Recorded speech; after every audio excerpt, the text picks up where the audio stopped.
Kaivalyadhama is an institution with which I have a long association, an association from which I have learnt a lot. Since the time is short, I will quickly go to slide share. So before I begin, it's my privilege to bring to you all the love and blessings of the Mother and Sri Aurobindo from Sri Aurobindo Ashram Delhi branch. This is my granddaughter, 8-year-old, and I had a conversation with her recently, a few days back. She showed me her hand, which was swollen due to an insect bite, and at one point there was also a blister. A few days later, I asked her how her hand was, and she said the swelling is all gone, and where there was a blister, now there's just one small point. Then I asked her, how did it heal? How did it get all right? She said, well, I took some pills and I applied some cream. So then I asked her, apart from the pills and the cream, do you think something else helped the hand get all right? She thought a little and said, time. I said, yes, that's a good answer, because as soon as you took the pills or as soon as you applied the cream, it didn't get all right. It needed time. But during the time while it was healing, what was happening in the hand? Naturally, I didn't expect an answer.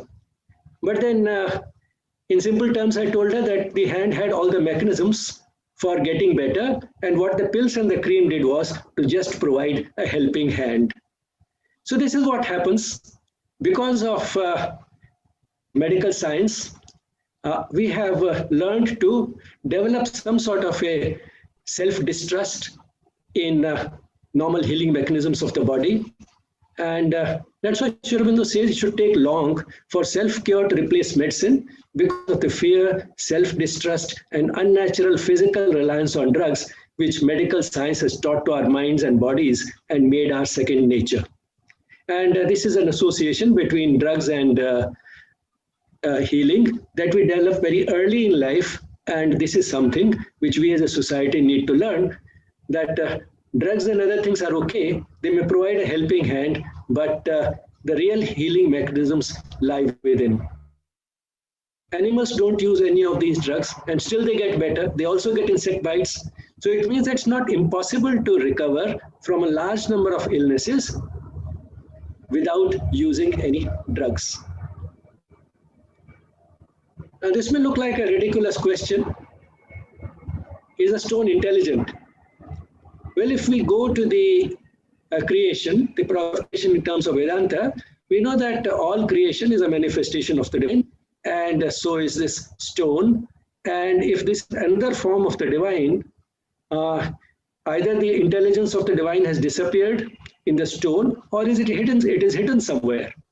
Now, since it is another form of the divine, that intelligence really cannot disappear, which means the stone also has infinite intelligence packed within. And what happened in the course of evolution was that this infinite intelligence, this spark, which was there even in the stone, manifested itself, and the first major leap which we got in evolution as a result of this spark becoming visible was the appearance of life, and the next was the appearance of mind. And what actually did the spark of life do to this stone? What it did was to convert essentially a lump of clay into a machine that is self-propelled, which means without any connection of any sort, any cables or electrical connection or the internet. On its own, the mechanisms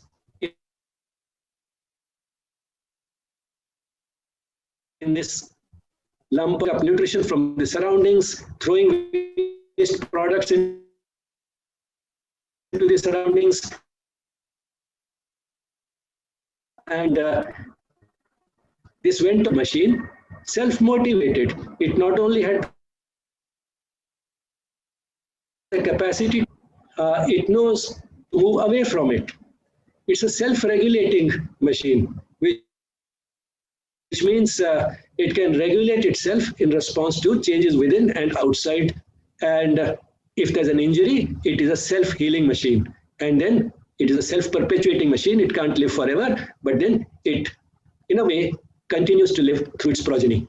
Now, just imagine what a remarkable feat of transformation there was from the stone to this single-celled organism. And what we shall focus on is self-regulation and self-healing, which are at the heart of the self-healing mechanisms of the body. Now, when it comes to the human being, again, we have the same spark of life, and that is what we call the prana, the life force. Where is it? All over, everywhere, because this manifestation of the divine, which has made itself felt now through this spark of life, circulates in every cell, in every electron of the body. And what does it do? It makes these molecules behave in an intelligent way. So this infinite intelligence, which is packed within us, doesn't show up only in the form of our capacity to think or to solve mathematical problems. It also shows up in every molecule within the body, because now this molecule is charged with that spark of life, and therefore it knows what to do, when to do, and so on and so forth. And I'll not go into the details, but we do not even know enough details, but we know that a molecule of glucose, say when we introduce into the body through the gut, it is able to engineer a whole cascade of events which makes sure that the right amount of insulin will be released and in the right amount, and will stay there for the right time, so that just to the right extent this glucose can be utilized where it has to be, and the liver for the right duration gets converted from a liver producing organ to a liver consuming organ, and so on and so forth. So there's a whole cascade of events which we do not fully understand, and that is how these molecules are in a way behaving intelligently to achieve that. And that is what this intelligence does in the body. And what can it do?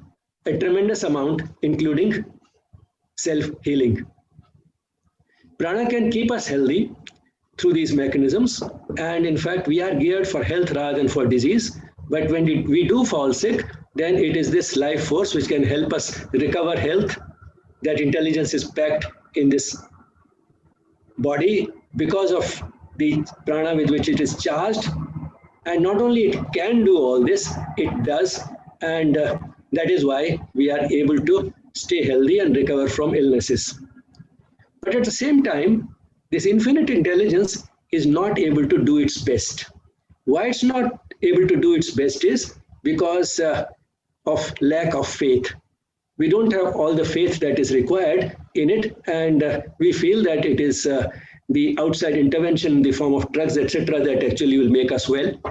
And our intellect has all types of doubts based on rationality, and we have lack of patience. We don't give enough time to these mechanisms to work, and we insist on a specific outcome. In a serious illness, one cannot be very sure, even at the mental level, whether the outcome that we want, that is prolongation of life at any cost, is actually the best outcome. But that is the outcome we insist on, and that is another reason why prana cannot really do its best. So we apply a mental yardstick to a phenomenon that works at a level higher than the mind. And naturally, our mind cannot understand the logic and the intricacies of this mechanism. And since we are not able to surrender to that higher intelligence, we do not let it work properly. That becomes an obstacle. And therefore, what we need to do is to be more receptive to the divine grace, which works through this mechanism within the body. So any barrier between the surface and the source diminishes us. Now, the barrier between the surfaces are instruments, the body and the mind, and the source is the divine, with the spark of which we have in the form of the soul. And if the soul is able to establish a connection with that universal consciousness, as you know, Dr. Karandikar was saying some time back, if we are able to download from the universal consciousness, then we remove that barrier, and that's how it's able to, the prana will be able to work properly. So any barrier that we have, and this barrier essentially in our own mind, any barrier between the surface and the source diminishes our capacities. So in contrast, just the opposite type of things can enable this prana, this life force, to do its best to keep us healthy and to recover from illness. And what are those conditions? The first and most important is we should be at peace. The mind should not raise all those unnecessary doubts and misgivings, and should have that peace, not only because of health reasons, but even otherwise. There are so many things which are happening in life, and to be able to deal with all those things without getting disturbed, samatvam yoga uchyate, to be able to maintain that samatvam, that which is independent of external circumstances, is what yoga enables us to do. So yoga gives us peace, which is independent of external circumstances, all the ups and downs of life. And that is one of the most important things which will clear the path, which will clear the channel for this prana to do its job properly. Apart from that, we can use our personal will and effort, which means we can, in that atmosphere of peace, use our will to say that I want to get better, and make an effort to direct the prana to the diseased part so that it will do its job well. And that is what, to some extent, lies behind techniques such as visualization and guided imagery. We are essentially directing the prana to that part of the body where the healing has to take place, and we are visualizing that healing taking place. So that is helping us get the best out of it, and that can take place only in an atmosphere, in a background of peace. Then having faith in it, not doing it just sort of, well, let me try this also, but having faith. Faith is believing in something in the absence of knowledge. Naturally, we cannot have total knowledge about exactly how this mechanism based on the universal consciousness is working. But in the absence of the total knowledge, if we still have faith, it will work. With doubts, it will not. And we should use it with total sincerity, purity, persevere, have patience because it will take time, and then surrender to the outcome. And all this creates in us an openness or receptivity to the divine influence, to the influence of this universal consciousness, and that is what will enable the prana to do its best. So in short, prana does its best when we let it, and to let it do its work the best, we have to have that atmosphere of peace. So as the mother has said, establish a greater peace and quietness in your body, and that will give you the strength to resist attacks of illness. That is what improves our immune system, which helps us in infections, which helps us in cancer, and which is closely associated with all the self-healing mechanisms. Now, how to do it? The essence is to connect the soul and the universal consciousness with the physical, emotional, and the intellectual part of the being, which means a total connection of all parts of the being with the universal consciousness or the consciousness of the divine. That means our soul, which is a spark of that universal consciousness, when it gets unified, which it joins the universal consciousness, of which it is an integral part, then it can do it. And this can be done at the level of the body. In the body, through the asanas, yoga asanas. Now the yoga asanas, when we are doing them properly, as Patanjali says, Ananta Samapatti Bhyam. Now it is only when this Ananta Samapatti Bhyam ki sthiti, when that sthiti is reached, then we also reach Prayatna Shathilya. Now at that point, all that happens because we are trying to connect the physical with the universal consciousness. So it can be done through the body and through the physical modalities of treatment. Physical modalities, for example, even a pill. If while taking the pill, we say that, well, this pill is also a manifestation of the divine. It is the divine that has helped us discover that this might help me. And it is that force which will eventually heal me. And this pill is only a channel for conveying the influence of the divine to my body. So this is what we may call charging the pill with the divine influence, with the universal consciousness, and then swallow the pill. This pill can work. And that is how probably some of the other things which look superstitious work. For example, somebody gives you a coin and says that keep this coin close to your body all the time and you will be all right. or hang this as a pendant in your necklace around your neck, and you will be all right. Now, what the healer has done essentially is to charge that physical object with that universal consciousness. So we can establish that connection through the physical. We can also do it through the emotional part of the being, and that is what happens when we have faith, when we have adoration for the divine, and we surrender to the divine. We can also do it at the level of the intellect, when we trust this force to work and we surrender to it fully. So the surrender has to be integral at the physical, emotional, and intellectual level. And this is what yoga is about. Yoga is union. And this unification helps us get the best also in terms of health and recovery from illness.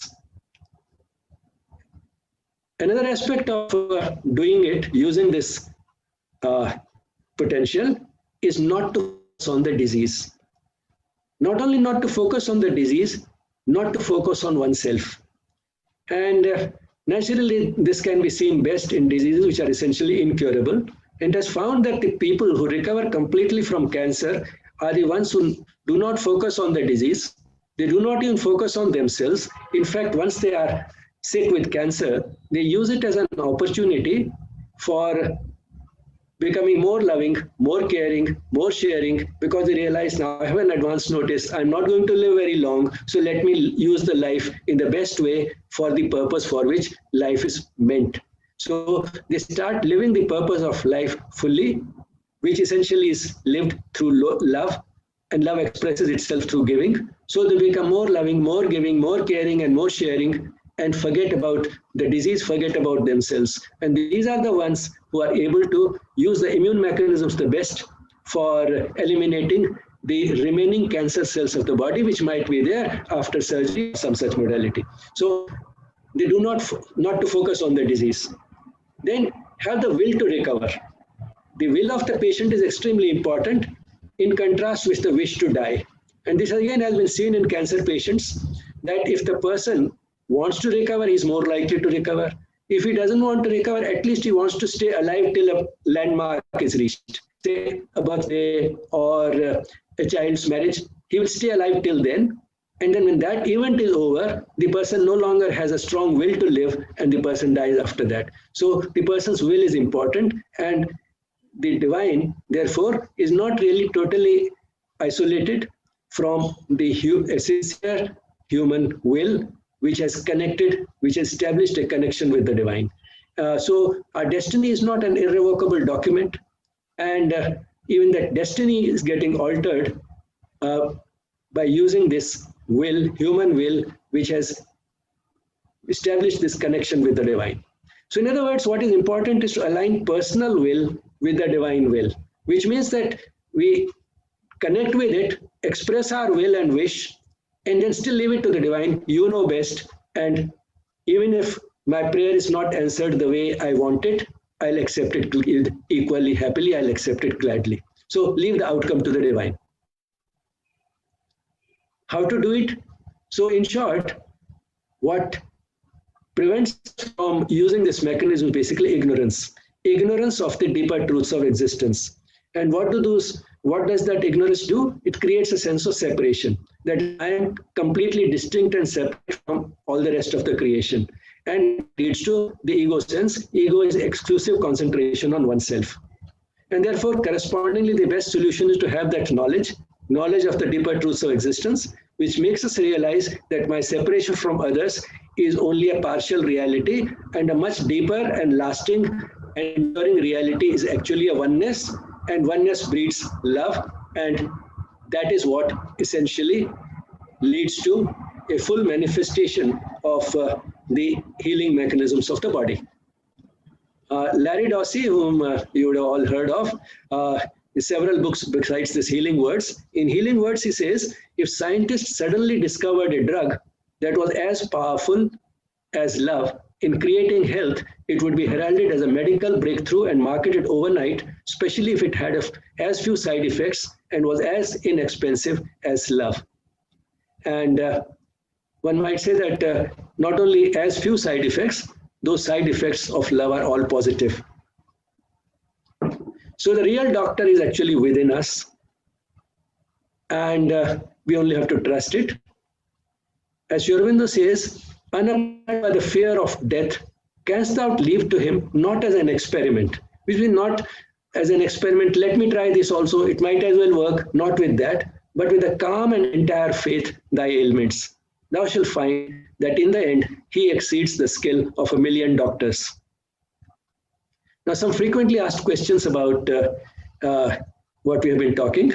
Will it always work? If the conditions are right, it will always work, but not necessarily the way we want it to. Because the outcome that we have in mind may not necessarily be the best in terms of the divine intelligence. Can others contribute to its efficacy? Which means, can the healer's consciousness help the patient? That also it can, because in fact, essentially, there's no breach between the healer and the patient, or for that matter, any one part of the creation in another. And therefore, the healer's mind, which is a manifestation of the same divine, can influence the patient's body, which is another manifestation of the same divine. And therefore, and the air that is separating the two also is a manifestation of the same divine. And therefore, in spite of this gap, the transmission of this influence from the healer to the patient is possible. And that is at the root of distance healing and faith healing, and at the root of all energy systems such as Reiki and pranic healing. Will others always do it? Which means, will others, those who are capable of doing it, those rishis, those sages who have developed that level of consciousness to be able to influence the body of another person, will they always do it? In fact, generally they don't. Why they don't do is because for several reasons. Firstly, prolonging life at any cost is not what life is about. Secondly, if they use it too freely, then they end up aggrandizing their own ego. And that is what they don't want, because the siddhis that they have are not for exhibiting, not for showing that they are one notch above the rest of humanity.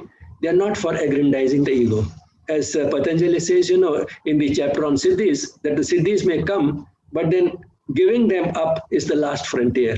What is the siddhis which have come after so much of sadhana? If you can give that up, you can give up anything. And that is what you have to do to reach the next, that is Kaivalya. So after siddhis, the next chapter is Kaivalya, and one will get to Kaivalya only when these siddhis are given up. But in special situations, people, these rishis, have done it, and shows that it is possible. Miracles can be done, can be performed by these rishis, even when the receptacle is not as developed as they themselves are. But all the same, the receptacle also has to be receptive and has to have that full faith and surrender to the outcome of this whole transaction. Can it work both ways? Can it help heal as well as can it also help in getting worse? Yes, it can work both ways. And let's assume that at least nobody else has that ill will and make it work the wrong way. But the person himself can sometimes make it work the wrong way. And that is why it is said that doctors should never give a prediction to the patient. They should not tell the patient that you are like that.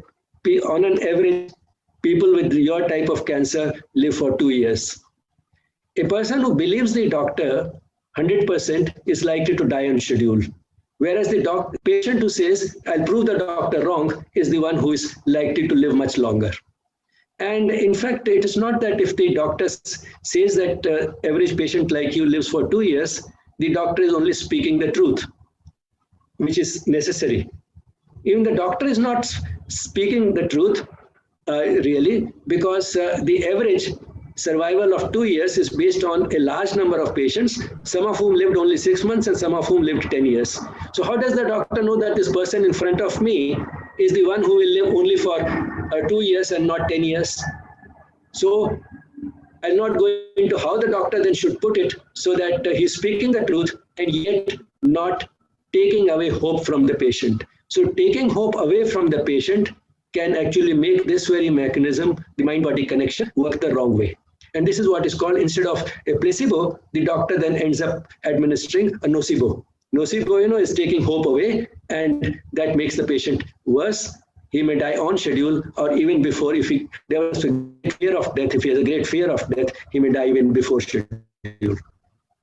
Now, this is another important question which somebody may ask. Well, now understood the whole process, but I'm not interested in growth of consciousness and spirituality and all this, but I'll just use the capacity of my mind and visualize that I'm connected to the divine and get better. Now, we can't use half of it. One can't take one part of it, prolong life no matter what and no matter how, and leave the rest of the person, leave the rest of the body and the mind untransformed, unrefined, unpurified, and say that, well, I'm not interested in any other change. I want to go on living life as I have been living. I do not want to change, purify my thoughts and feelings, but I want to get better. And now that I've understood the process, I'll be able to do it. Understanding alone will not help. So one cannot take one half of this, and because that is very tempting, and leave the rest of it undone. In fact, good health is a byproduct. Recovery from disease is only a byproduct of the process of spiritual growth. As the mother says here, the three things: suffering including suffering because of illness, suffering as a means of progress. Progress here refers to spiritual progress. Suffering, in fact, has been given to us with a purpose, and the real purpose of suffering is spiritual progress. So the three things: suffering as a means of progress, the actual progress itself, that is progress, spiritual progress, which means using the suffering properly as a means of spiritual progress. The progress itself and the cure of suffering are coexistent and simultaneous. One cannot separate one from the other. Now, coming back to the beginning, a stone cannot manifest what is hidden within it. It has the infinite intelligence of the divine packed within, but it cannot manifest it. A human being has been given the capacity to manifest it, and he manifests a lot more than a stone, but normally does. And when he starts manifesting more than what he normally does, he can have uninterrupted health, and he can reject disease. He can say, well, coronavirus is all around, but I don't want it. I reject it. I have far more important things to do. I have been given a certain mission in life and an equipment, this body and mind, so that I can give something to the world. And that is more important. I don't want the disease. I can't afford to fall ill. So he can afford to reject the disease. But then along with this prayer, he can also say that, well, I don't want the disease, but then if this is going to be my end, I'll accept that gladly if the divine wants it. But not just because the coronavirus is around. Now he can reject the disease, and he can have unexpected recovery from diseases, let's say cancer, and he can also die at will. Because there will come a point where the person will realize that this body-mind complex that I have been given has reached a stage where it can no longer really serve the purpose for which it is here. It cannot grow in consciousness. This instrument has become too frail, too fragile, and it's no longer fit. And therefore, I want a new body. After all, what is death? Death is an opportunity for getting a total body transplant. Why get transplant one organ? Huh? Why not get a total body transplant, a fresh new body with fresh new organs in the next life? So death gives us that opportunity to move to the next stage. So the person can, just as he can direct the prana to the diseased part of the body, he can also direct the prana out of the body and die at will. This will be the last frontier for the person who has aligned himself with the universal consciousness. He'll be able to direct the prana within the body to the desired part. He'll be able to also able to drive it out. Now, all these things together violate the normal, ordinary laws which we have got, that this is possible, this is not possible. And anything that violates the limiting laws of a limited consciousness, and our normal mental consciousness is a limited consciousness, So anything that violates the limited laws of a limited consciousness is a miracle. But however, conditions do apply. We have to expand the consciousness. And what is the expansion of consciousness is about? It is essentially about what Dr. Karandikar again quoted from Isha Upanishad, developing that ekatvam, a sense of oneness. That sense of oneness will lead to a sense of love, and that is what expansion of consciousness is about. And that is the one condition which I have put not in fine print, but in bold print for anybody to see. That is the condition that applies for the miracles of yoga to be experienced. And one beautiful book which will give much more about this is Veda of the Body by Dr. Alok Pandey. He's a psychiatrist by qualification. And this book has been published by Sri Aurobindo Society in Puducherry in the year 2014. If you have any comments or questions, please feel free to contact me. Here's the email address, rambij@gmail.com. Thank you.